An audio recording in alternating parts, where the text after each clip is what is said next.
What's going on, guys? Welcome back to another one of our seven-figure fitness business podcasts. I'm so excited to dive into today's topic. This week has been absolutely incredible. We're building so many exciting things behind the scenes. So many things are happening, so many projects that are going on.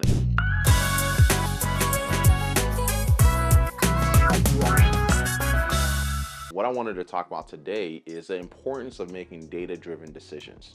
We have a fundamental decision-making principle where we don't abandon what's proven for what's new without quantifiable data, without overwhelming quantifiable data to support the decision to completely move from one way of doing something to a new way of doing it. And I almost violated that core principle this week. We're in the middle of launching a completely new funnel.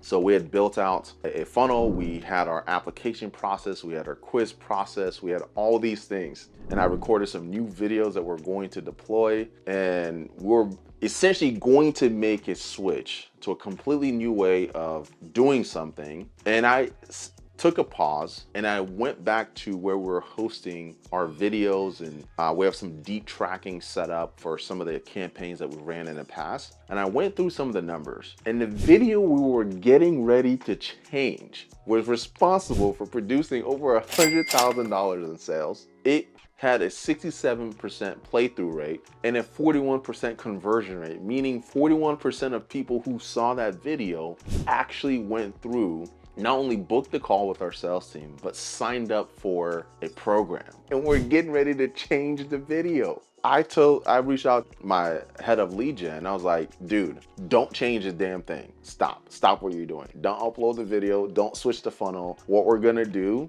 is we're going to do a soft split test. All right. And I caught myself about to violate my own principle. And the reason why I was able to catch myself is because we have a ton of data in place where we're able to track just about everything happening in the business.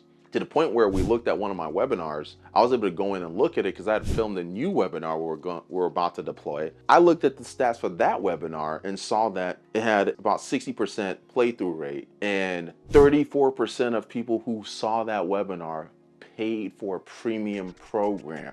And we're getting ready to swap it out for a new one that I filmed because we felt like this would be more on brand. We felt like this would be the messaging for these new assets would be better. But guess what? Because we had data, because we had tracking, I was able to go back and look at how those assets performed historically, and we're able to adjust our strategy and actually set up a split test between the two assets and see which one performs better. Again, it's important to have these decision-making principles that you use, but you need data, quantifiable data, to be able to support the decisions that you make and the actions that you take, right? So one of the things that you can start doing, it's going to be tedious at first, but you have to start tracking everything. You have to set up tracking for everything that's happening in your business, right? We have in place historical data that allows us to see image split tests, headline split tests, video split tests, landing page split tests, survey split tests, even down to what we say in our conversation funnel scripts, right? We have those split tested, right? And we just ran a split test with our first one-liner against one that was working before, and we're able to get almost a 90% increase in response rate because of just split testing and tweaking one line that we were saying in our opener. Just one line, just one variation resulted in almost 90% increase in responses, right? But the fact that we're able to gather and we're tracking all these different metrics, and we're extremely meticulous about tracking, allows us to be able to make decisions and catch us when we're about to violate our own core principles. So for you, what you have to ask yourself is, how much are you tracking? Are you tracking your data? Are you tracking your numbers? Are you obsessed about it, right? Or do you just keep making decisions based on a whim?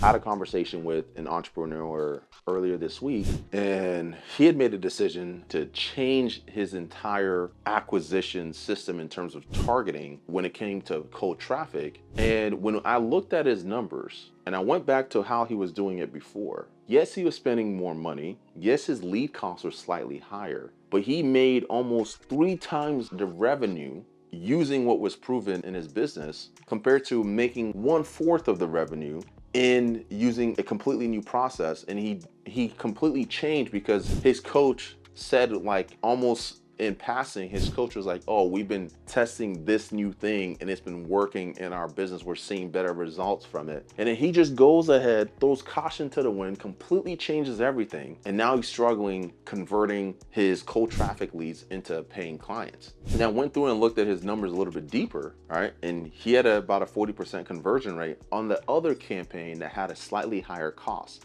But here's why you don't want to make decisions just based off like the cost, the front end expense, right? So when we looked at the numbers, yeah, it was a slightly almost twice the cost per lead, but his cost per booking was about the same. His cost per close was about the same, and he made way more revenue, right? But he completely abandoned it and switched to something that wasn't proven, simply because he heard somebody say that this thing was starting to produce results for them. And a lot of people make that mistake. So what you have to do regularly, one, you have to track your numbers. I was surprised he was tracking his numbers. I was like, show me your tracking sheet. Let me see, how are you gathering data? He's tracking his numbers, but the thing that he failed to do, which, remember, if you know our CADE acronym, we have compile data, analyze data, data-driven strategic planning, and execution.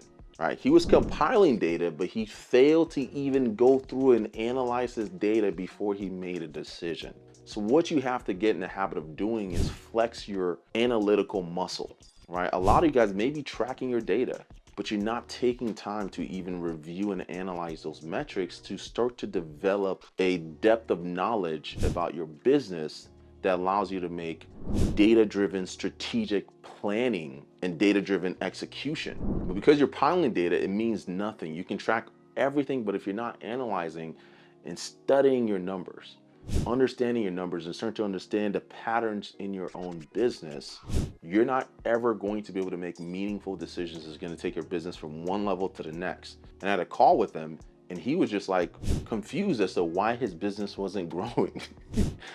Because he wasn't looking at the numbers. It was very clear to me when I looked at it. I was like, dude, like, why'd you change? Like, what were you doing? He was getting a 20x return on ad spend. 20x return on ad spend. And he completely abandoned it because he heard his coach say in passing that they were getting results from this new thing. It's just mind-boggling to me that there's so many people out there that do that. So that's why I'm recording this video. And if you're listening to the podcast, I'm making this for you. Stop giving into squirrel syndrome. Don't chase the shiny object. Stop being a squirrel. Compile your data. If you're not tracking your numbers, before you even start trying to make decisions or change anything about your business, or even say your leads are terrible, start compiling the data. Start tracking it. Go back, do the thankless task. I'm gonna need you to go down, grab a pile of shit and start eating it. I need you to do the thankless task of going back and start to compile your historical data before you change anything about your business. Start compiling your historical data and then start analyzing your numbers. And what does the number say? What does the stories behind the numbers tell you? And then only after you've compiled enough data and analyzed enough of your numbers do you even start thinking about developing strategic planning around that data. But stop, I see this happen all the time, stop changing things in your business based on your own feelings. I almost gave into that this week, and I've been doing this for a long time. I almost gave into it, but because I had so much data on the assets that we're about to change, we're able to be like, hold up, what the heck are we doing? We almost changed this headline, and this headline is proven to convert like crazy. We almost changed this video asset, and this video asset was converting at 41% and generated over $100,000 in revenue.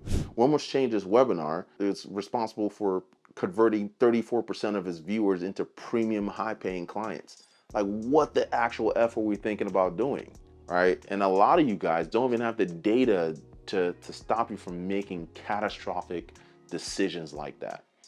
We avoided and dodged a massive bullet because of the numbers and the historical data that we were tracking on all the assets we have in our business. If you don't have those type of safeguards in your business, you need to pause, start compiling your data, and then start analyzing your data to be able to make those decisions. So hope you find that helpful. I want you to take time, compile that data. What we're gonna be doing here soon, we're actually developing a deep tracking dashboard And if you want access to that, you're going to actually be able to go to 7ffbai.com/dashboard. What I'm going to have the team do is they're going to create like a little wait list. And if you want access to that deep tracking dashboard, that will be able to integrate with your CRMs and everything else that you have in your business, so you can at least start tracking data moving forward. You can join the wait list for that, and we'll get it over to you as soon as it's ready to go live. Till next time, stay calm, change lives, and have life and business on your terms. Catch you later.